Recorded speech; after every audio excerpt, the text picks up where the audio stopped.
大家好，歡迎嚟到 ALC 嘅 YouTube 頻道，我係 Tony 黃律師。今日好開心又同大家見面啦。咁今日想同大家 update 一下移民局最近公布嘅一啲申請費嘅情況，同埋最近有可能出現排期尤其是 EB5 嗰個排期嘅情況啦。咁申請費方面咧，移民局早幾日咧就出咗一個 proposal， 就係話將 EB5 嘅申請費同埋一啲區域中心嘅申請費係大幅咁下降嘅。咁呢個咧對投資人嚟講啦，當然係一個好事啦，因為最初 EB5 開始新發嘅時候，只係收4000幾蚊嘅申請費，咁增加到之後，連包括埋個1000蚊嘅額外費用咧，就變咗12160蚊嚇。咁喺呢個新嘅 proposal 之下咧，咁 526E 嘅申請費咧由11160蚊就減到9625蚊，就足足減咗1535蚊啦。咁減咗14%啦。咁當然啦，因為點解我會咁樣講咧？同排期撈埋一齊講咧，因為大家就千祈唔好因為呢慳啲千零蚊，等一等我哋先至遞交。咁因為一陣間我會再講咧，有可能 EB5 咧會出現排期嘅喎。咁所以咧就最好盡快遞交，就唔好慳咗個千零蚊啦。咁另外當然啦，區域中心亦都有兩份申請表，包括 956G 同956就係嗰個初次申請嗰個區域中心嘅費用咧，就大幅減到分別係39% 同埋61% 嘅。咁喺呢個對區域中心嚟講嘅成本咧，當然係會相應有少少幫助啦。咁但係呢個都唔係一個最主要，因為區域中心願意俾呢筆費用，咁我相信多少咧對區域中心嚟講咧都唔係一個最大嘅影響。最大嘅影響就係嗰個526嗰個收費咁亦都有一個減價。咁減價情況咧，我覺得都係一個好嘅現象嚟嘅。因為移民局咧就其實咧，大家可以同大家分享一下，移民局其實同其他聯邦政府以下嘅部門咧有少少唔同嘅。佢哋嗰個經營嘅費用咧，唔係主要嚟自呢個聯邦政府嘅撥款嘅，係嚟自佢哋自己嘅，有少少可以話用一種叫自負盈虧嘅一種方法，就係話大部分嘅行政費，佢哋嘅開支超過差唔多95%係嚟自移民局自己收翻嚟嘅錢，包括申請費啦，包括一啲其他嘅費用咁所以喺呢個情況下，移民局裏邊咧有一啲嘅費用咧係唔需要收錢嘅，例如一啲比較牽涉到政治方面嘅一啲嘅申請啦。咁喺呢個情況下咧，佢哋係要利用其他嘅收費去做一個補貼嘅咁但係而家喺呢個情況下EB5 嘅費用減低咗咁大家亦都會唔會問喂，減低咗會唔會即係佢人手會減低，而導致到 EB5 嘅審批亦都會變得慢呢？咁呢個我覺得唔會有一個太大嘅影響，因為佢已經係由原來嘅4000幾蚊加到而家，其實都係要差唔多接近1萬蚊咁我相信移民局內部亦都會計過呢條數亦都係足夠嘅。咁喺呢個情況下，會唔會影響排期咁下一個問題，我想要同大家分享嘅就係移民局嗰個排期已經講咗我估計應該有超過半年嘅時間。之前嘅片咧，我亦都講過投資移民真係會出現排期啦。呢個好正常嘅，因為投資移民嘅配額咧係有限嘅，每一年咧只係得1萬個配額。咁1萬個配額裏邊咧，咁喺新法之下咧，有2000個名額係預留俾鄉村嘅項目啦，1000係預留俾城市高失業區嘅項目，咁有200係留俾呢個基建嘅項目。咁但係唔好忘記呢1萬個咧係分享係俾呢個舊政同新政之下嘅申請人去共同去 share 嘅。咁即係話喺新嘅舊嘅法案裏邊咧，移民局而家喺領事館啦，仲積壓咗至少有4、5千、5、6千嘅批准咗嘅526，仲未去發放呢個簽證。咁呢個發放簽證，你平均一個簽證一個家庭可能大約佔2.5個啦咁嘅情況下，4、5千個可能佔嘅名額咧就已經係差唔多接近1萬㗎啦。咁喺呢個1萬個名額佔領之下咧，咁其實留翻俾呢個新法案咧，係亦都係可能得翻一半可能更加少。咁喺呢個情況下咧，就我哋仲要睇乜嘢數據而可以知道EB5 會唔會出現排期咧？嗱，咁喺最新包括AIIA 啦同埋 IIUSA 兩個比較喺美國最大嘅移民協會包括美國投資移民協會同埋投資美國協會呢兩個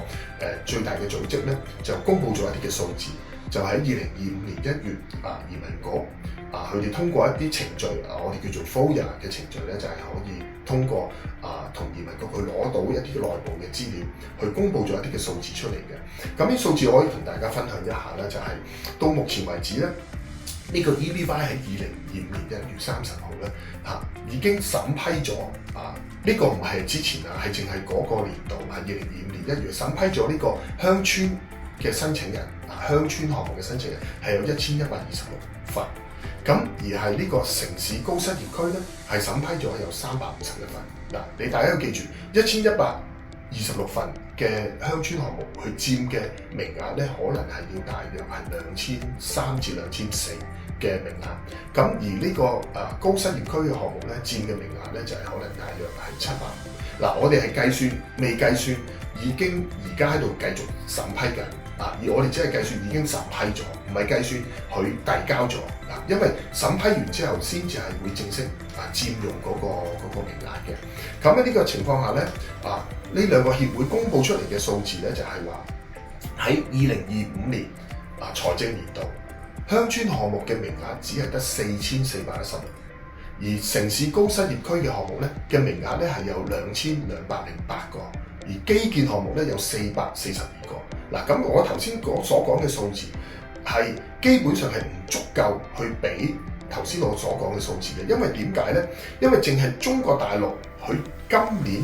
需要嘅名額已經係要5368，咁佢本身出嚟嘅數字已經係4416，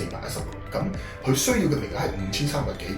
記住呢啲批准嘅呢啲嘅名配額咧，唔係全部俾晒中國大陸嘅，仲有印度啦、越南啦，仲有其他國家嘅。咁所以我哋可以睇到EB-5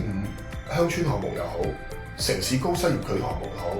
出現排期係勢所難免㗎，就肯定只係喺邊個時段出現。嗱，咁我哋而家每一個月都關注下一個月會唔會出現排期啦。咁我哋律師樓都會密切關注住嘅，因為一出現排期，尤其是一啲喺美國境內進行雙遞交嘅投資人咧，佢哋係可能一排期，佢哋就冇辦法雙遞交，所以呢幾個月咧，我哋都好緊張去處理我哋客戶嘅申請，盡快去全部都 get ready 如果真係出現排期，我哋就盡快去遞交。咁所以喺呢個情況下，會唔會出現排期咧？肯定會啦。咁至於乜嘢嘅情況下出現排期，咩時候出現排期咧？鄉村項目出現排期先啦，定係城市高失業區出現排期先咧？嗱，有唔同嘅講法嘅，有人就話應該係鄉村項目因為鄉村項目喺過去呢2-3年審批嘅數量同埋速度係遠快於高於呢個城市區嘅項目嘅。咁即係話佢哋嘅佔嘅名額係相對係會多過，雖然佢有2000個預留嘅簽證，但係佢已經審批咗嘅名額遠超多過呢個2000，而相比於城市區嘅項目，雖然有1000個預留簽證，但係佢多出呢個1000個係冇咁多嘅。咁喺呢個情況下，好多人都係話鄉村項目會應該首先出現排期。嗱，咁若從呢個數字嚟講係合理嘅，我都覺得應該係嘅。咁城市區項目會唔會之後好快亦都會出現排期咧？呢個亦都係肯定㗎啦。除非喺呢個排期嘅情況下，舊嘅項目舊嘅法案之下，領事館審理得好快，處理得好快，咁嘅情況下就會舒緩到後邊嘅新政之下個申請人個排期嘅情況。咁幾時出現呢？咁我自己個人認為啦，就好大機會喺明年嘅第一個季度咧就會出現排期，即係話1、2、3月好大機會出現排期。咁至於排期出現之後排期嘅時間係幾多呢？我會預計係由2024年年初左右嗰啲之後申請人會出現排期。因為點解呢？因為喺2024年之前遞交嘅申請人當時嘅配額咧係應該係足夠，佢哋唔應該係進入呢個排期裏邊嘅。咁2024年之後已經開始申請嘅人數已經增加，咁亦都會導致到佢哋喺後邊就算係你批准，移民局都冇辦法俾到一個配額你嚇。咁呢個係我預測啦。咁如果2024年年初之後申請嘅投資人需要出現排期，大約等幾耐呢？嗱，我預測咧就係應該一出現嘅時候，應該係大約平均係1年半到2年。咁之後再睇後面移民局消化嗰個程度，同埋審批嘅程度，同埋對舊法案嗰個審批佢哋嘅簽證嗰個程度係點，而再決定後邊個排期嘅時間係多需要幾耐。嗱，雖然移民嘅排期佢寫出嚟係2年嚇，但係實際上咧應該係會超過2年，因為佢並唔係每個月都係按一個月往前推進，有可能每個月下一個月停留咗落嚟，或者甚至乎佢推進只係幾日。咁所以喺呢個情況下咧，我會預計真係出現排期可能係喺明年嘅第一個季度，而排期嘅時間係會1年半到2年之間。咁呢個就係我嘅預測啦。咁